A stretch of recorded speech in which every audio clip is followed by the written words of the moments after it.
Gal, back in your office in the closed season. We've got some friendlies to announce against Hull FC and Hunslet. Do you think that'll be good preparation for Paul Cook's team this season? Yeah, I do. First things are we're back in the office because it's absolutely freezing outside, so it's nice and warm in here. But yeah, the first friendly we announced was the Hull game on the 11th of January, which we're really looking forward to. It was a great game last year, and very close draw, I think it was. So it was a good game. And then obviously we're playing Hunslet on the 25th for the John Sheridan Cup. So John, who's a real Don's man and Hunslet man, who's been here started the revelation, I would say, for Doncaster Rugby League back in the 80s. So he passed away last year, and we have the John Sheridan Cup, which is I think Hunslet's the holders of that at the moment. So we will be playing for that, which is something good, and it's also a great test as well, not just for us but for Hunslet, because they've obviously won promotion to our league this season. So to get the champions to come down to the keep mode and play is good, and we're playing in a meaningful game for John as well. So the players will be made aware of that, which we're really looking forward to. And then we're looking at hopefully having another 2 friendlies here at the keep mode. So we'll get all our friendlies this season at home, which will be great for us. And we understand we need to really hit the ground running in these first couple of games. So it's to get 4 friendlies, you can't ask for much more than that, and sort of try and get match fit before the first league game starts, which we've changed our tact a little bit from last year, so it's all good. Last season in pre-season, things didn't go quite to plan with the Dewsbury game being called off, and we only had the 1 pre-season friendly against North Wales. We've got a couple of home games lined up in pre-season this year. Is that going to prepare the players well for what's going to be a tough 2015 Championship campaign? Yeah. We've changed our tact from last year. Obviously, last year was vital, and Cookie had the boys in real early last season to, we didn't want to. The year before, we only won 2 games out of 11. We sat down, we talked about that. We needed to get them in earlier because it was such a vital season last season that we didn't want to go to win 2 out of 11 in 2014, because we would have been in that mix down the bottom there, and there's a massive amount of pressure on you then, and that probably doesn't contributes to your losing games. So we had myself, Cookie, and the coaches. We had a chat, and we decided to bring the players in a lot earlier. Plan worked. We ended up winning 9 out of 11 at the start, and with 5 teams in relegated, we were away from them, and they were all under the pressure down the bottom. So. Job done. This season, totally different. We faded a bit the back end of last year, purely on numbers and fatigue. But like I said, we got the job done. So it's a total reverse around this year. We'll get them in a bit later. We seem to think we have a bit of a. We like to think we know what we're doing. So we bring them in a bit later. Get them up, try and get them up to match fitness quite quick by playing a few more friendlies, and then come strong again at the back end, because this year the back end of the season is where it's vital, whereas last season you had to try and get the points on the board early doors, so you weren't one of them 5 teams who were looking down the barrel of relegation and fighting for your life. So we've changed a complete circle, if you like to look at it that way, and hopefully we'll have some energy in the tank come a vital stage at the end of the season, with regards to which 8 we'll be competing in. So that's the plan. Up till now, in the last 5 years, the plans have been going quite well. So that's how we're doing it this year, and obviously with the signings, we're looking at having quite a significantly bigger squad as well. Just purely to keep things fresh and have some numbers when it counted. We were really struggling at the back end of the season last year. You've just touched upon the signings there. How pleased are you with how the squad's being built so far in the close season? Are you pleased with how things are progressing?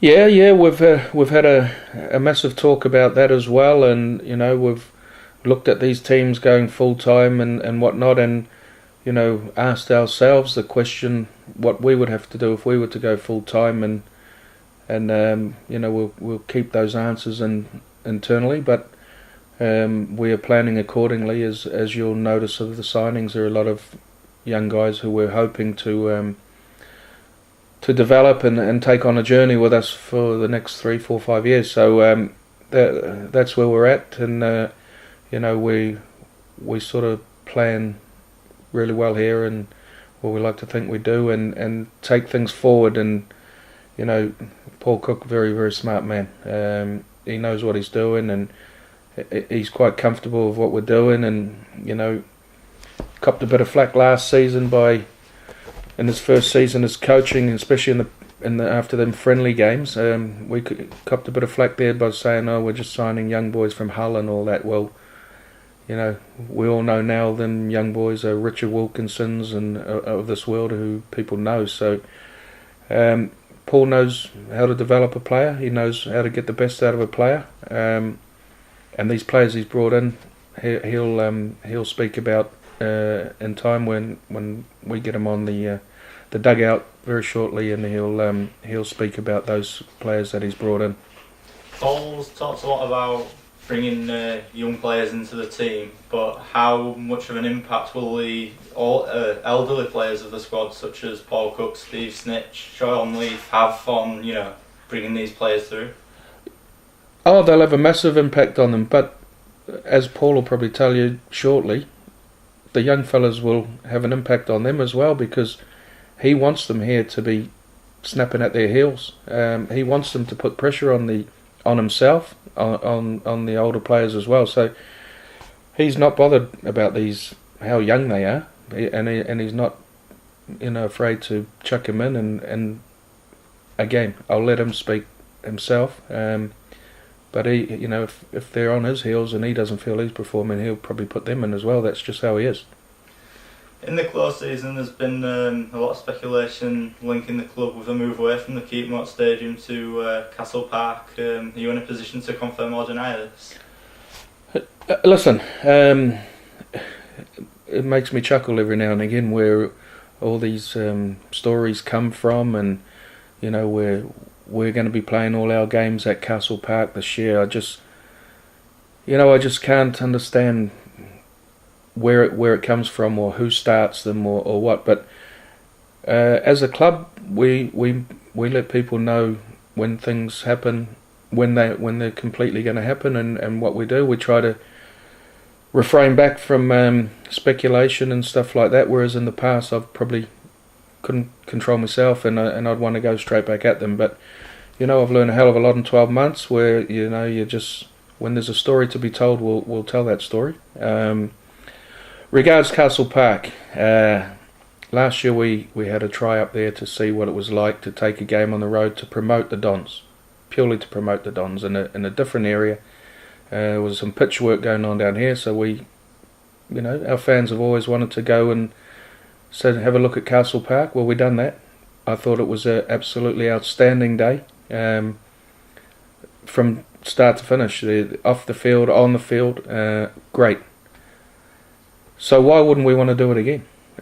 I took it upon myself to go and have a meeting with Castle Park to explore if they enjoyed it first and foremost, and they thoroughly enjoyed it themselves. We've got data to prove that Knights fans who came and watched the game that day have since come and watched us here at the Keepmoat. So we thought, if it's going to promote the Dons, and it's going to strengthen a little bit of a partnership of another Doncaster sporting club, why wouldn't we want to do it again? I'm trying to take it to another level, and we,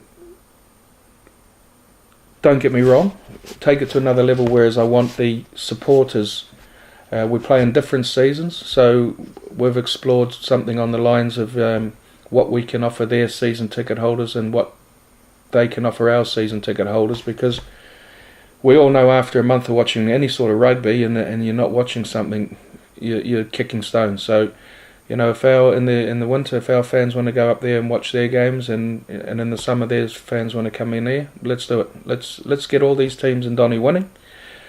But as for us going up there full time, no, don't think so. You know, our home is Keepmoat Stadium, and this is where we'll stay. But